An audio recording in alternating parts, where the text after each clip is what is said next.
Hello friends, നാട്ടിലൊരു Sunday vlog കണ്ടാലോ? ഞങ്ങളങ്ങനെ രാവിലെ തന്നെ റെഡിയായിട്ട് പള്ളിയിലേക്ക് പോവുകയാണ്. ഒരു ഉറക്കക്ഷീണമൊക്കെ മുഖത്തുണ്ട്, രാവിലെ എഴുന്നേറ്റേൻ്റെയാണ്.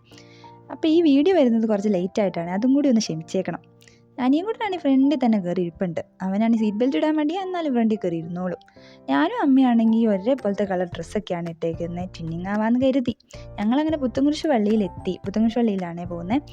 പള്ളിയിലെത്തി വഴിപാട് കുർബാനയൊക്കെ ചെയ്ത് പിന്നെ കുർബാന കൂടിയ വീഡിയോ ഒന്നും എടുത്തില്ല കേട്ടോ. പിന്നെ പള്ളി കഴിഞ്ഞ് കഞ്ഞി കുടിക്കുന്ന വീഡിയോ എടുത്ത്. കഞ്ഞിയും പയറും അച്ചാറൊക്കെ കൂട്ടി നല്ല ലാവിഷായിരുന്നേ. പള്ളിയിലെ കഞ്ഞി എന്ന് പറഞ്ഞാൽ സ്പെഷ്യലാണ്, എനിക്ക് ഭയങ്കര ഇഷ്ടമാണേ.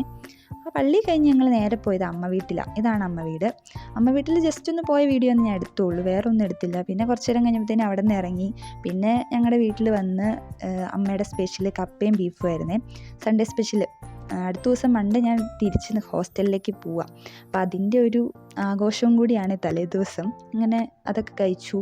സൂപ്പറായിരുന്നു. എനിക്ക് അത്ര ഇഷ്ടമല്ല ബീഫ്, പക്ഷെ അമ്മയുടെ ബീഫ് എനിക്ക് ഭയങ്കര ഇഷ്ടമാണ്. അങ്ങനെ അതൊക്കെ കഴിച്ച് പിന്നെ ഞാൻ കുറച്ച് നേരം കഴിഞ്ഞപ്പോഴത്തേനും ഞാൻ മാത്രം എൻ്റെ കൂടെ പഠിച്ച 2 പേര് നിൽക്കുന്ന കടയാണിത്, ഒരു കേക്ക് ഷോപ്പ്. അപ്പോൾ അവിടം വരെ ഒന്ന് പോയി. ഇവൻ്റെ പേര് അബി. ഇവനാണെങ്കിൽ ആ കുക്കീസിൻ്റെ പരസ്യത്തിൽ നിൽക്കുന്ന പോലെ നിൽക്കുന്നത്. ഇവൻ്റെ പേര് അരുൺ. ഇവൻ ജസ്റ്റ് ഹായ് ഒക്കെ കാണിച്ചു. അങ്ങനെ 2 പേരെയും കണ്ട് കുറച്ച് നേരം അവിടെ സംസാരിച്ചൊക്കെ ഇരുന്ന്. ഇവന്മാർ പറഞ്ഞേയില്ല കേട്ടോ വീഡിയോ എടുക്കാൻ, ഞാൻ ചുമ്മാ അങ്ങ് എടുത്താൽ. പിന്നെ അവിടെ നിന്ന് അങ്ങ് ഇറങ്ങി. പിന്നെ വൈകിട്ട് ഞങ്ങൾ ഫാമിലി ആയിട്ട് മലബാർ റെസ്റ്റോറൻറ്റ് വരെ, കോലഞ്ചേരിയിലെ മലബാർ റെസ്റ്റോറൻറ്റ് വരെ പോയി മന്തി കഴിക്കാൻ പോയതാണേ. അടുത്ത ദിവസം പോവുകയാണല്ലോ, അതിൻ്റെ ഒരു ഇതായിട്ട് ഞങ്ങളങ്ങനെ ഫാമിലി ആയിട്ട് പോയി മന്തിയൊക്കെ കഴിച്ചു. തിരിച്ച് വീട്ടിലേക്ക് പോയി. ഇത്രയേ ഉള്ളൂ. Bye bye.